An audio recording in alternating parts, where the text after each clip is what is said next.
जय श्री कृष्णा। कैसे हैं आप लोग फ्रेंड्स। आज की चर्चा जो होने जा रही है बेहद ही विशेष महत्वपूर्ण होने जा रही है। आज हम चर्चा करने जा रहे हैं एक ऐसे प्लेनेट की जो आपके लिए बहुत ही शुभ स्थितियों का निर्माण करने जा रहा है, जो कि आपके लिए चीज़ों को आपके लिए बहुत ही आसान सुगम करने वाला है। मोस्टली देखिए, हम 3 ग्रहों को अपने जीवन में नेगेटिविटी का कारक मानते हैं। हालांकि इसमें 9 के 9 ग्रह महत्वपूर्ण रोल निभाते हैं, क्योंकि ज़रूरी नहीं है जो ग्रह हमारे लिए शुभ हो वही सदैव शुभ ही परिणाम देता रहे। कभी ना कभी वो हमारे लिए अशुभ योग, क्योंकि शत्रु ग्रह के नक्षत्र में अगर वो चला जाएगा तब फिर हमारे लिए अरिष्टकारी प्रभाव प्रदान करेगा, या फिर अगर वो शत्रु राशि से गोचर कर रहा है तब भी हमारे लिए अरिष्टता उत्पन्न करेगा, या फिर विपरीत राजयोग बनाया है तो पहले अरिष्टता बाद में प्रसन्नता, लेकिन प्रसन्नता ज़्यादा बड़ी होती है। तो मतलब इस तरीके की चीज़ें जो हो जाती हैं वो हमारे लिए थोड़ा सा समझने की हो जाती हैं। अभी इस समय पर देखिए, शनि महाराज जी एक विशेष अवस्था में जा रहे हैं, जिसकी वजह से चीज़ें हमारे लिए बहुत अच्छी होती हुई दिखाई देंगी, विशेषकर कर्म और कारोबार से जुड़ी हुई, आजीविका से जुड़े हुए जो भी आप कार्य कर रहे हैं उन कार्यों में इस समय आपकी सुगमता प्रारंभ होने वाली है। यानी जितनी भी चुनौतियां बनी हुई थी, क्योंकि 7:30 का समय जो होता है वो शनि के अरिष्ट प्रभावों को प्राप्त करने का होता है।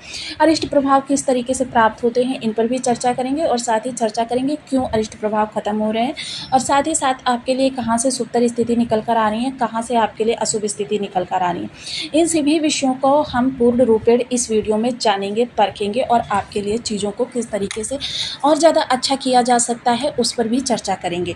तो विशेषता शनि जो होते हैं, देखिए, कर्म फल कारक होते हैं, दंडाधिकारी होते हैं, बहुत सारी चीज़ें जो ऐसी होती हैं कि शनि हमारे जीवन में लाने का कार्य करते हैं। देखिए, एक चीज़ तो मोस्टली होती है कि मैंने आपको बहुत काफ़ी समय पहले एक चीज़ बताई थी कि शनिदेव किन राशियों में बहुत अच्छा प्रभाव देते हैं।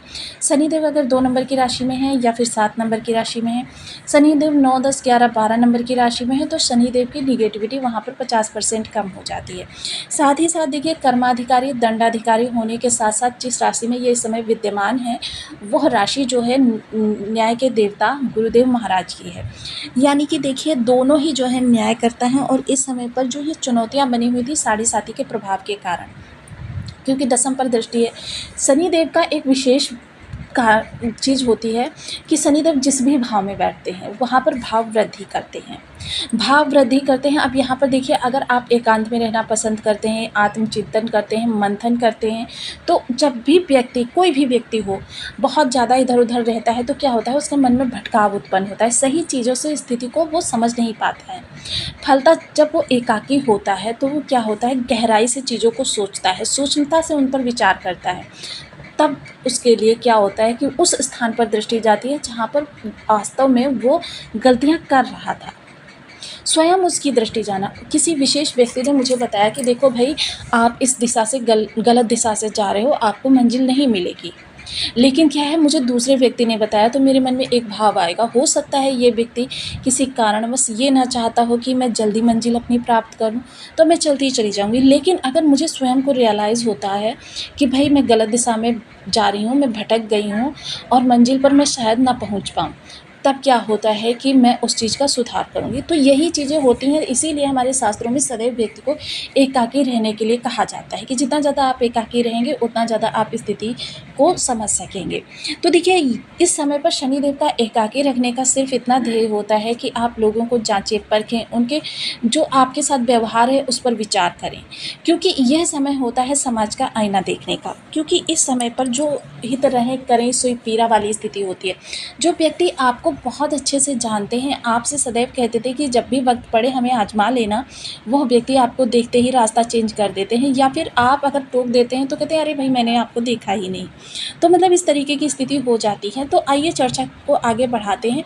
और यहाँ पर जो मैंने राशियाँ बताई थी 2, 7, 9, 10, 11, 12, साथ ही साथ 3 और 6 राशि इनकी सहोदर राशि हैं, जिसकी वजह से यहाँ पर भी ये बहुत अच्छा रिजल्ट देते हैं। तो इन सभी विषयों पर पूर्णतः चर्चा को आगे बढ़ाते हैं। तो बने रहिए हमारे साथ इस वीडियो में, एंड तक आपको बहुत कुछ जानने के लिए मिलेगा। वीडियो बहुत ज्ञानवर्धक होने वाला है। यदि आपके लग्न में 12 नंबर बना हुआ है तो ये राशिफल आपके लिए है। यदि कुंडली में कहीं भी चंद्रमा के साथ 12 नंबर बना हुआ है तो ये राशिफल आपके लिए। कुंडली ना होने की स्थिति में आप इसे नाम राशि से भी देख सकते हैं। यदि अभी तक आपने अपने इस चैनल को सब्सक्राइब नहीं किया है तो प्लीज़ सब्सक्राइब कर लीजिए, वीडियो को लाइक कर दीजिए, चैनल को शेयर कर दीजिए। इससे होगा क्या कि हमारे आने वाले हर वीडियो की नोटिफिकेशन मिल सकेगी आपको सबसे पहले। एक प्यारा सा कमेंट करना बिल्कुल ना भूलें। कमेंट से हमें बहुत मोटिवेशन मिलता है, हौसला मिलता है, और ये पता चलता है कि आप और क्या जानना चाहते हैं। शनिदेव इस समय पर आपके लग्नगत बैठे हुए हैं और बहुत सारी ऐसी स्थितियाँ बन रही हैं जिसकी वजह से आगामी समय जो है आपका काफ़ी चुनौती जो ये बनी हुई थी, उन चुनौतियों से आपको इस समय पर राहत प्राप्त होने वाली है। मोस्टली क्या होता है, जब साढ़े साथी चलती है तो व्यक्ति एक चुनौती को समाप्त करता है, दूसरी चुनौती प्रारंभ हो जाती है। कभी उसके परिवार से चुनौती निकल कर सामने आ जाती है, कभी उसके कार्यस्थल से निकल कर आ जाती है। और जब इन दोनों स्थानों से नहीं निकल कर आती तो क्या होता है, आपके कुटुंबी या फिर सामाजिक जो लोग आपसे जुड़े हुए होते हैं वो आपके लिए बहुत बड़ी चुनौती क्रिएट कर देते हैं। फलतः क्या होता है, व्यक्ति परेशान रहता है। परेशान रहने का मतलब ये होता है कि जब आप चिंतित रहते हैं, व्यग्र रहते हैं, तो सीधा सीधा इसका असर जो होता है आपके कार्य, कारोबार और पारिवारिक कलह उत्पन्न होती है। अब जब ये इस तरीके की स्थितियाँ उत्पन्न होती हैं तो व्यक्ति के सामने क्या होता है कि या तो वो घर परिवार सब कुछ त्याग कर जंगल चला जाए या फिर वो डट कर इनका सामना करे। तो आप भी यही कर रहे थे, लेकिन अब आगामी समय आपके लिए बहुत ही अच्छा आने जा रहा है। तो सबसे पहले देखिए, एक चीज़ तो मैं आपको बता दूं कि शनिदेव सदैव भाव वृद्धि करते हैं, यानी जिस भी भाव में बैठते हैं वो भाव वो बहुत बलवान कर देते हैं। इतना बलवान कर देते हैं कि वहाँ से संबंधित चीज़ें जो हैं आपको बहुत तीव्रता से प्राप्त होने वाली होती हैं और आपके प्रयासों से अधिक प्राप्त होने लगती हैं। क्योंकि जब आप किसी चीज़ के लिए बहुत ज़्यादा प्रयास कर रहे होते हैं और आपको वो चीज़ प्राप्त नहीं हो रही होती है, आपके प्रयास निष्फल जा रहे होते हैं, तब क्या होता है कि आपको समझ जाना चाहिए कि आप गोचर से विपरीत कार्य कर रहे हैं। किंतु जब आपके थोड़े प्रयासों से बहुत ज़्यादा लाभ निकल कर आ जाए या आपके कार्यों में सार्थकता निकल कर आ जाए, तो भी आपको समझ लेना चाहिए कि वास्तव में ये सही दिशा है मेरे कर्म की। तो देखिए, ऐसा नहीं होता है कि क्योंकि गोचर बदलता रहता है और गोचर के अनुसार आपको मिलने वाले प्रभाव भी बदलते रहते हैं। तो इसी के लिए देखिए, विशेषता ये जो चर्चा होने जा रही है, अब यहाँ पर सबसे पहले हम देखिए चर्चा को आगे बढ़ाने से पहले एक चीज़ विशेष रूप से हम देख लें कि इस समय देखिए तृतीय दृष्टि कहाँ जा रही है, मित्र राशि। मित्र राशि यानी शुक्रदेव की राशि, और शुक्रदेव से इनका नवम पंचम योग बना हुआ है, जिसकी वजह से शुक्र के काफ़ी सार्थक प्रभाव इनको प्राप्त हो रहे हैं। शुक्र का बल इनको प्राप्त हो रहा है, यानी कार्य कारोबार से संबंधित जो भी बदलाव इस समय पर आप कर रहे हैं, जो भी चेंजेस कर रहे हैं या जो भी प्रयास कर रहे हैं, उसमें इस समय पर धन ऐश्वर्य जुड़ जाएगा, यानी कि वहाँ से आपके लिए लाभ निकल कर आएगा। तो चीज़ें आपके लिए बहुत अच्छी से अच्छी होती हुई दिखाई देंगी। वहीं अगर मैं सप्तम दृष्टि की बात करूँ तो देखिए, यहाँ पर 6 नंबर की राशि बनी हुई है, जो कि सहोदर राशि है। सहोदर राशि क्योंकि बुधदेव जो हैं इनके भ्राता हैं। देखिए, मंगल के कारण, मंगल की सप्तम दृष्टि के कारण यहाँ पर जो समसप्तक योग बना हुआ था, और मंगल शनि, हालांकि देखिए मकर राशि में मंगल जाकर उच्च के हो जाते हैं, लेकिन फिर भी शनि के साथ इनका 36 का आंकड़ा रहता है। तो देखिए, जब इनकी समसप्तक दृष्टि बनती है तो काफ़ी चीज़ों में विषमता उत्पन्न होती है और आपके अंदर, आपके पार्टनर के अंदर जो भी क्रोध, अहंकार या गुस्सा, उत्तेजना, ये सारी चीज़ें उत्पन्न हो रही थी, उनमें इस समय पर विराम लगने वाला है। और ये विराम लगेगा तो शायद अब लगा ही रहेगा, क्योंकि देखिए अन्य कोई ग्रह किसी भी प्रकार का अभी दुर्योग नहीं बना रहे हैं। देखिए, दुर्योग जब भी बनता है तो यहाँ पर अन्य ग्रह जो आएंगे वो उतना ज़्यादा शनि को प्रभावित नहीं कर पाएंगे।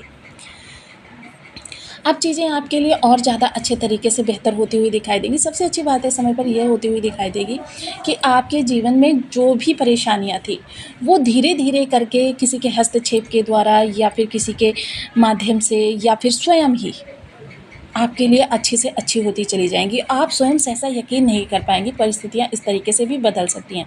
ये विशेषता होगा आपकी रोजी रोजगार से संबंधित कर्म के लिए। अब यहाँ से शनि की दसम दृष्टि अगर हम देखें तो शनि की दसम दृष्टि जो जा रही है सीधे कर्म स्थान पर जा रही है। कर्म स्थान पर किसी प्रकार की कोई विषमता बनी हुई थी, कोई भी विषमता, यानी कि आप कार्य पूर्ण रूपेण लगन से नहीं कर पा रहे थे, दक्षता नहीं थी। यहाँ पर एक चीज़ का ध्यान रखिए, जो भी लोग का रोजी रोजगार में किसी भी प्रकार की अनीति करते हैं, अनीति बॉस नहीं है यहाँ पर, चलिए कार्य को थोड़ी देर के लिए साइड करता हूँ, रेस्ट कर लेता हूँ, या फिर कार्य ना करने का कोई बहाना ढूंढ लेता हूँ, या फिर किसी व्यक्ति विशेष को दोष दे दूंगा कि उसकी वजह से मैं अपने कार्य को सुचारू नहीं कर पाया। मतलब किसी भी प्रकार का आपने कार्य से जी चुराया, यानी कि आपको किसी और के साथ नहीं, अपने कार्य के साथ ईमानदारी करनी है। जो लोग अपने कार्य के साथ ईमानदारी करके चलते हैं, शनि उनकी देखिए निगेटिव होते हुए भी भरकस मदद करते हैं कि व्यक्ति को किसी भी प्रकार से अरिष्टता का सामना ना करना पड़े, व्यक्ति की आजीविका चलती रहे। अब यहाँ पर देखिए शनि, क्योंकि ये देखिए समराशि है, न्यायकर्ता शनिदेव है, न्यायकर्ता गुरुदेव है। हालांकि गुरु में थोड़ी सी दया है, क्षमा है, लेकिन शनि के पास ये चीज़ें नहीं है। शनि कठोरता से, चाहे वो देखिए इनके स्वयं के पिता हों, चाहे गुरु हों या फिर कोई भी व्यक्ति हो, लेकिन देखिए गुरु की शनि बहुत ज़्यादा रिस्पेक्ट करते हैं। लेकिन ऐसा नहीं है कि शनि गुरु की रिस्पेक्ट करते हैं तो शनि को दंड देने का। शनि अपनी कर्मठता के लिए बहुत ज़्यादा ईमानदार हैं और इसी ईमानदारी के कारण इनको दंडाधिकारी का पद प्राप्त हुआ था। अब यहाँ पर सबसे विशेष बात यह निकल कर आ रही है कि इस समय राहु को भी प्रभावित करते हुए शनिदेव दिखाई दे रहे हैं, क्योंकि शनि वक्री हैं और वक्री होने के कारण राहु पर इनका विशेष प्रभाव पड़ रहा है, यानी राहु को भी शासित कर रहे हैं। जब ये राहु को शासित कर रहे हैं तो यहाँ से निकलकर जो निगेटिविटी आने वाली थी वो भी निगेटिविटी समाप्त कर दी गई, क्योंकि मोस्टली हमारे जीवन में जो निगेटिविटी लाने के कारक ग्रह माने जाते हैं वो शनि, राहु और केतु माने जाते हैं। और शनि, राहु, केतु का विशेष ये जो त्रिकोणीय संबंध होता है यह बहुत ही जीवन में व्यथा उत्पन्न करता है। अब इस व्यथा से शांत करने का कार्य करने जा रहे हैं शनिदेव। और साथ ही साथ राहु, देखिए राहु जब द्वादश भाव में होते हैं तो ये विदेश के कार्यों को करने के लिए बहुत अच्छे माने जाते हैं, लेकिन कोर्ट कचहरी, बीमारी या फिर आपके जीवन में धन का अपव्यय, इस तरीके की चीज़ें पढ़ाने के लिए भी जाने जाते हैं। तो इन सब चीज़ों में शनिदेव का विशेष हाथ रहेगा, यानी कि इस दौरान बहुत ज़्यादा खर्च करने से पहले शनिदेव आपको इस चीज़ की परख करना सिखाएंगे कि कौन सा खर्च आपके लिए अति आवश्यक है। आप इस समय पर उन्हीं खर्चों को करना पसंद करेंगे जो खर्च आपके लिए आवश्यक है। अनावश्यक और आवश्यक का भेद आपको बहुत अच्छी तरीके से आएगा। इस दौरान अगर आप कोई इन्वेस्टमेंट करना चाहेंगे उसके लिए भी शनिदेव यहाँ पर आपको गाइडेंस करेंगे कि देखिए किसी भी प्रकार से आप गलत दिशा में, तो वहाँ पर किसी ना किसी प्रकार का व्यवधान जरूर उत्पन्न होगा। जो चीज़ आपके लिए हितकारी नहीं है, एक बार आपकी आत्मा से ये आवाज़ जरूर आएगी कि नहीं, ये कार्य मुझे नहीं करना श्रेष्ठकर है। लेकिन क्या होता है, कभी कभी फिर भी हम उस कार्य को कर देते हैं और फलता देखिए हमारी अंतरात्मा जो होती है वो हमें जरूर चेतना देती है। और चेतना देने के कारण चीज़ें क्या होती हैं, जब हम उस चेतना की आवाज़ को, चेतना की मंशा को नहीं समझते हैं। और देखिए एक चीज़ यहाँ पर कहना चाहूँगी कि जिन लोगों को शनि के अच्छे होने के बावजूद निगेटिविटी प्राप्त हो रही है उन लोगों को एक कार्य करना चाहिए। घर की महिला या किसी भी सदस्य को ये नियम बना लेना चाहिए कि कुल देवता के नाम का दीपक जरूर घर में जलाना है। एक ही दीपक जलाइए कुल देवता और कुल देवी के नाम का, जिससे कि आपको इनका भी आशीर्वाद प्राप्त